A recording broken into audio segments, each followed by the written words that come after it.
Hi, I'm Gordon Burkell from Filmmaker U. At Filmmaker U, we create courses for film professionals to deepen and diversify your existing skill set.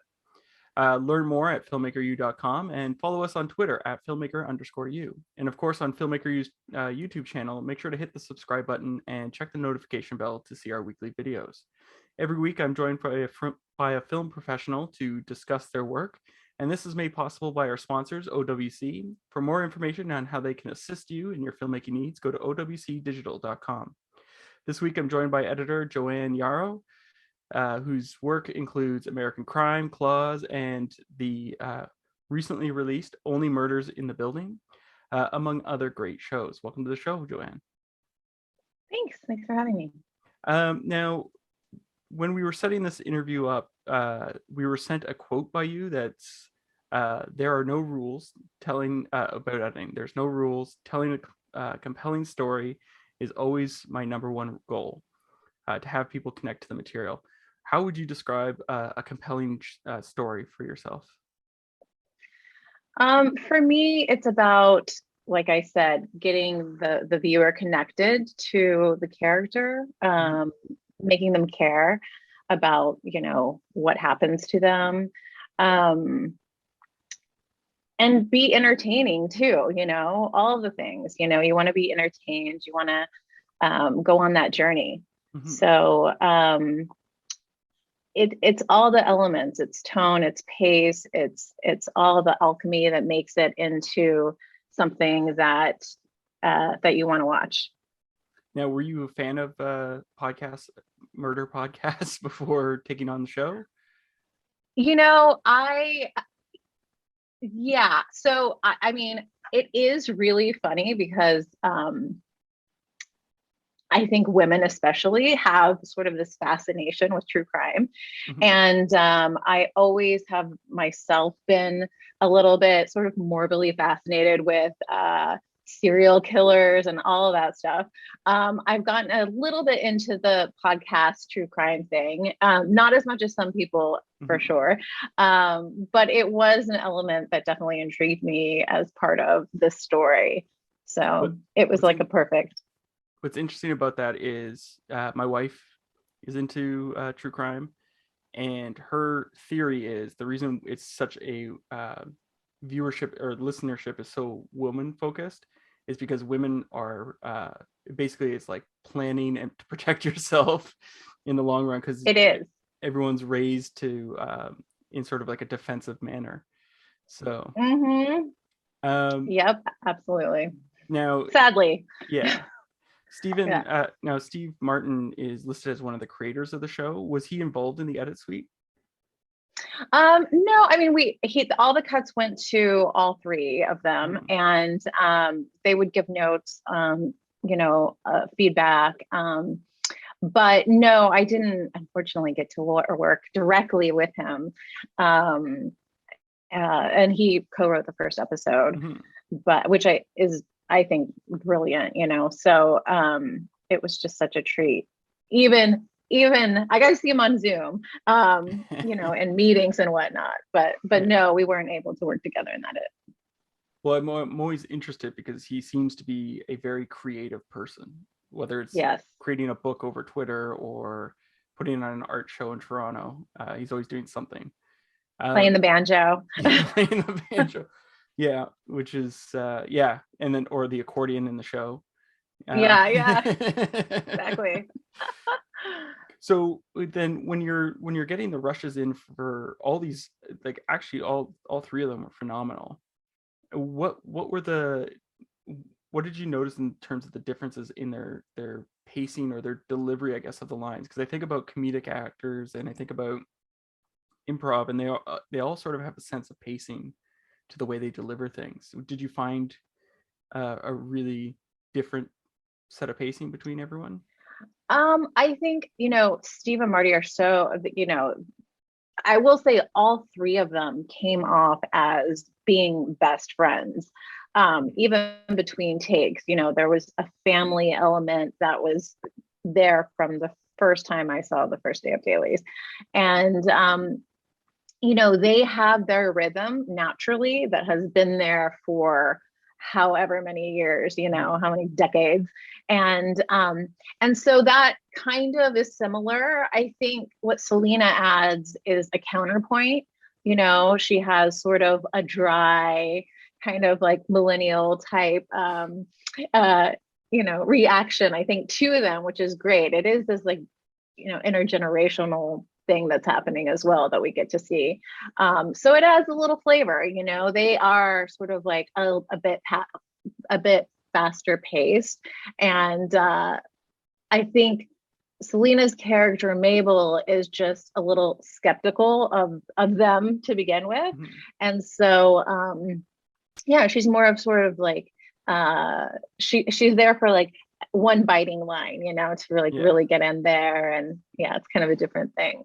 But no, I loved her back and forth with Steve Martin. I thought that chemistry was really good in just how she held her own. And now, was there like like when you look at something like a Judd Apatow comedy, they just do lots of improv on the set. So was it mostly sticking to the script, or was there improv allowed? There was improv allowed, and depending on the director, maybe they would do a freebie, everybody can do whatever they want kind of thing. But generally speaking, they pretty much kept to the script. I mean, there's definitely ad libs that always sort of elevated a scene, especially those guys are so funny. It's probably hard for them to hold back on a really funny line. So there was a whole scene that I had later on that was something that they had it was a song they just started singing sort of off camera based on the script, and then they ended up singing that song in the episode. So sometimes things crossed over as well. Was there anything that you're in that creation or in that sort of moment that was ad lib that you were like, I really wish this could go in the show, but it can't, it just doesn't fit? Was there anything like that? I really put everything I wanted in there. And I think in the end we kept all those pieces. There was stuff on the chopping block that kind of maybe went away for a while, but it ultimately came back. And so, no, I mean, I think I'm really happy with everything we kept, and it was all meant to be there. And now, from an editing perspective, what were some of the challenges that you faced in terms of creating that mystery? Because it's a lot about revealing stuff each episode and sort of laying things out in a mystery. So how was there challenges to that, or how did you tackle that? Each episode has kind of a different flair to it.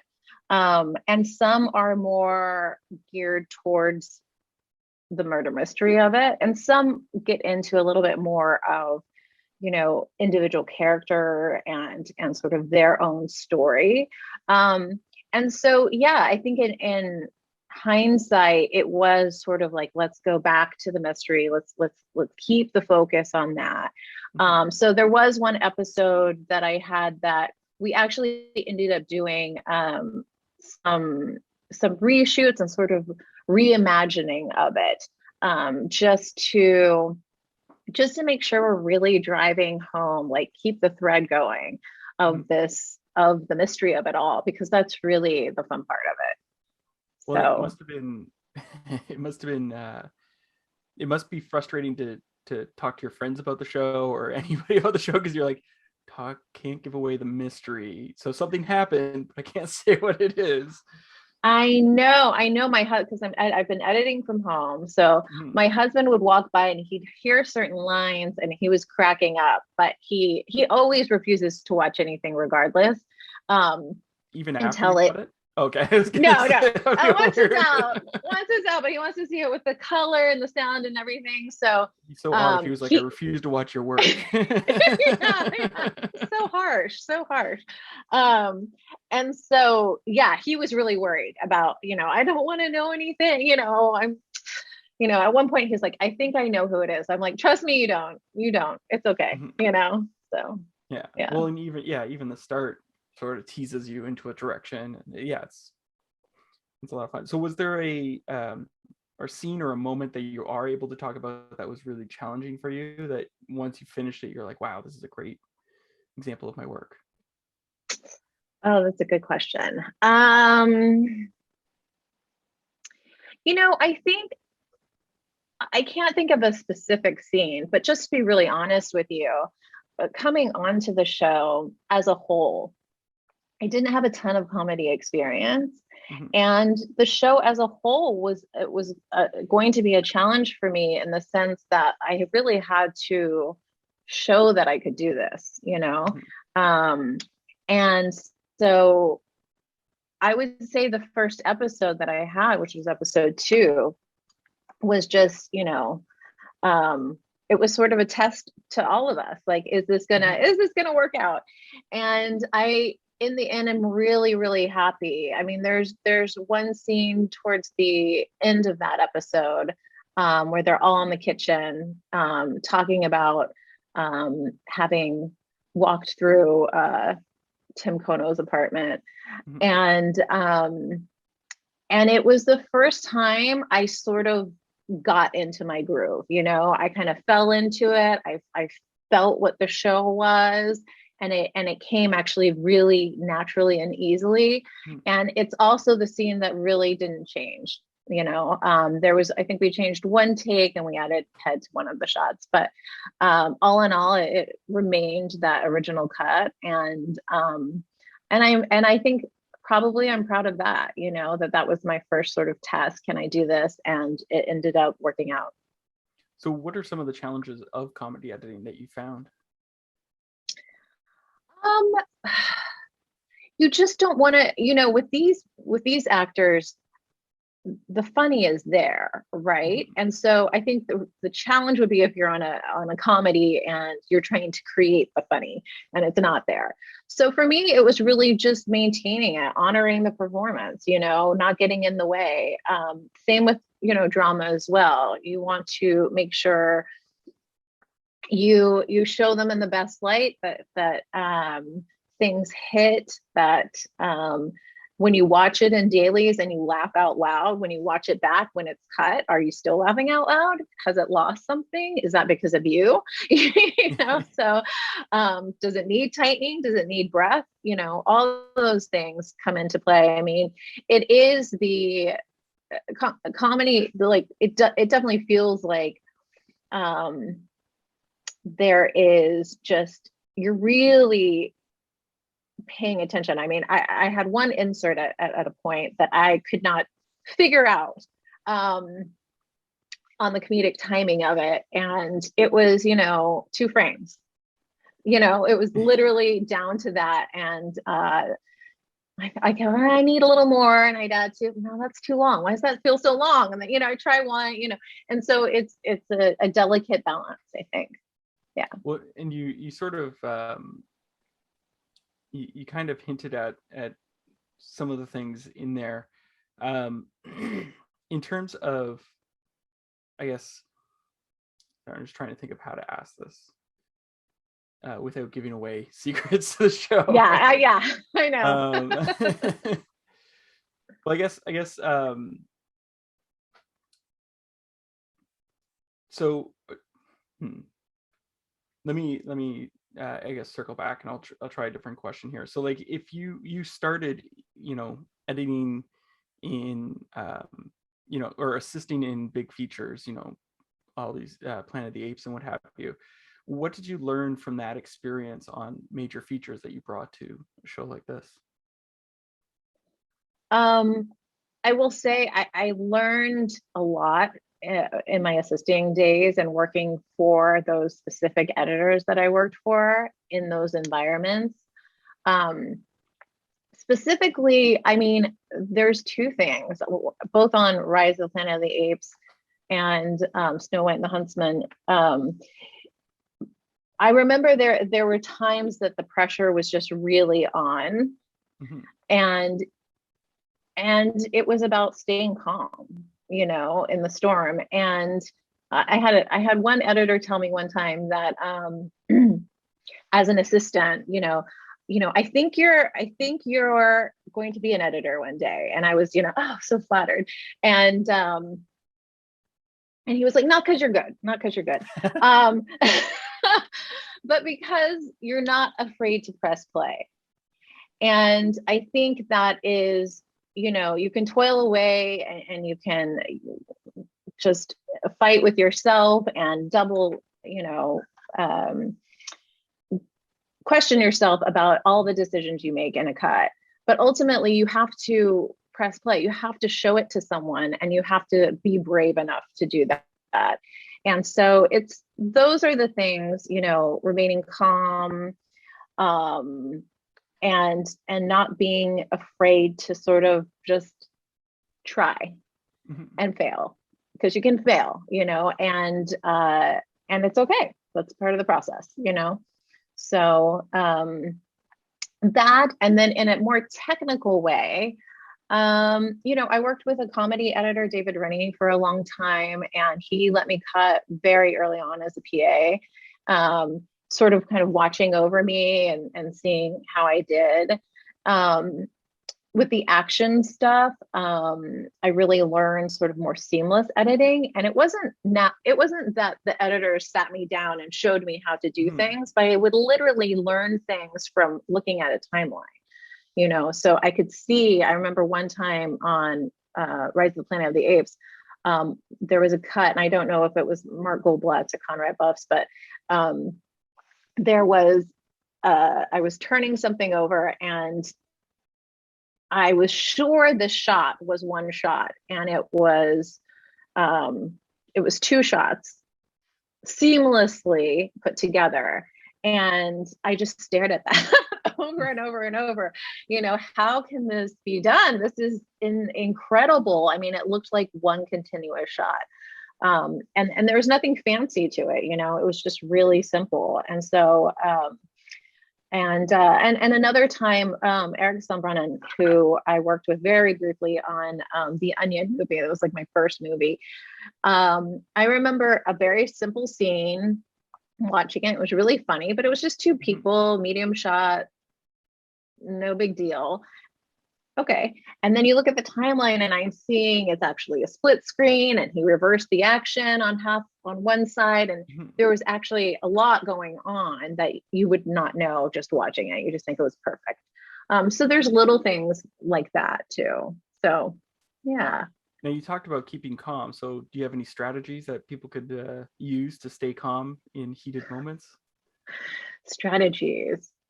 I think that it's perspective, we're not perfect. No one's expected to be perfect. And I think there's something that you work hard, you try your best, you have a good attitude, and there's latitude, to what, people are willing to deal with, so it's a process, and you always have to remember that, and you could have a really stressful session with a director or producer, and then it's over, and then the next time it'll be better.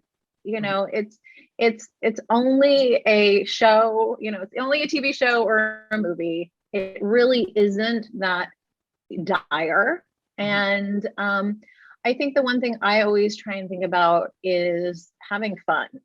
You really have to have fun. I think the more sort of anxious and stressed out I am, it is reflected in the cut.